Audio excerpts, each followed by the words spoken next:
भगवान श्री कृष्ण कहते हैं, जैसे ही भक्त भगवान के प्रति अनन्य भक्ति विकसित करता है, भगवान उस भक्त के लिए पूरी जिम्मेदारी लेते हैं। कृष्ण ने न केवल अर्जुन की बल्कि उनके घोड़ों की भी जिम्मेदारी संभाली। परमात्मा कहते हैं, मेरे लाडले बच्चे, तुम अपने आप को मेरे हवाले कर दो, यही सबसे उत्तम सहारा है।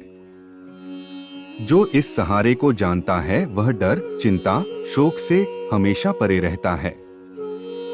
इसलिए जो कुछ भी तू करता है उसे मेरे को अर्पण करता चल। ऐसा करने से तू सदा जीवन मुक्त, आनंद और खुशी का अनुभव करता रहेगा। मन का स्वभाव तो बुराई की ओर शीघ्र जाने का है। हमें इसे रोकना है, न कि स्वयं भी उससे मिल जाना है। जिस प्रकार चोट लगने से एक सेकंड में हड्डी टूट जाती है या अपने स्थान से सरक जाती है, तो उसे ठीक करने में काफी समय लगता है।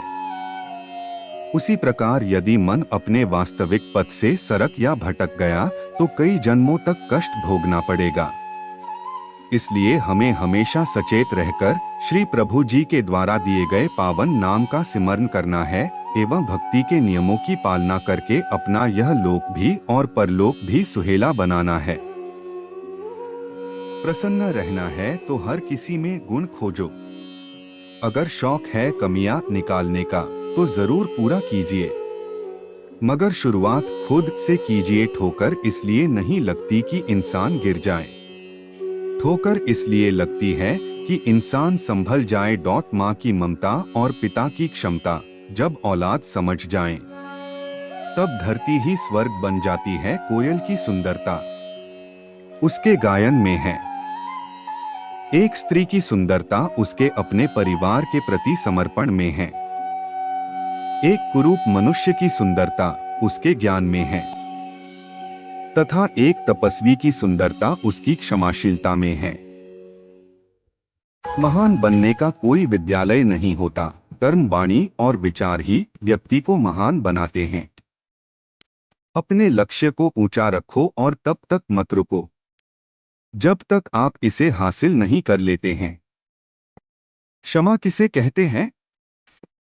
कुचलने के बाद भी फूलों की पंखुड़ियों द्वारा दी हुई सुगंध ही वास्तव में क्षमा का रूप है। खुशी उनको नहीं मिलती जो अपने इरादे से जिंदगी जिया करते हैं, खुशी उनको मिलती है जो दूसरों की खुशी के लिए अपने इरादे बदल दिया करते हैं।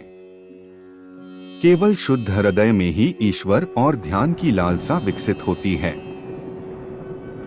यदि आप में लालसा है तो सुनिश्चित करें कि आपकी प्रार्थना परमेश्वर को प्राप्ति की हो। जीवन उसी का मस्त है जो स्वयं के कार्यों में व्यस्त है। वो परेशान है जो दूसरों की खुशियों से त्रस्त है। धोबी की कपड़ों से दुश्मनी नहीं होती, वो कपड़ों को पत्थर पे पटकता है, डंडा भी मारता है, गर्म पानी में डुबोता है, साफ होने के बाद सुखाने के लिए तेज धूप में भी टांगता है, फिर उसकी सिलवट निकालने के लिए गर्म प्रेस भी घुमाता है, फिर उसके मालिक के अधीन करता है। सतगुरु भी जब किसी जीव को उपदेश, गुरु मंत्र दान देते हैं तो उसे सेवा, सुमिरन, सत्संग भी देते हैं। जीव को थोड़े कष्ट होते हैं, लेकिन जीव की आत्मा को निर्मल करके उसको भगवान के निजधाम ले जाते हैं। इसलिए थोड़े थोड़े कष्टों से घबराएं नहीं। आपकी सफाई हो रही है। सेवा, जप, सुमिरन, सत्संग में ध्यान दें। आप सर्वत्र मंगलमय देखने लग जाइए, चित्त अपने आप शांत हो जाएगा। मौत कब आ जाए निश्चित नहीं है, इसलिए शरीर से कुछ देना सीखें ताकि एक बार प्रभु के लिए शरीर भी देना पड़े तो दे सकें। शरीर देकर भी यदि परमात्मा मिलता है तो सौदा सस्ता है, नहीं तो शरीर को तो श्मशान में लकड़ियां जला देंगी।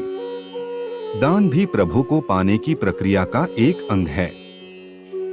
कोटि त्यक्त्वा हरिभजेत, करोड़ काम छोड़कर हरि का स्मरण करो, हरि का ध्यान करो। गुरुदेव के समक्ष हर रोज अपने दोष कबूल करो, तभी तुम इन दुनियावी दुर्बलताओं से ऊपर उठ सकोगे।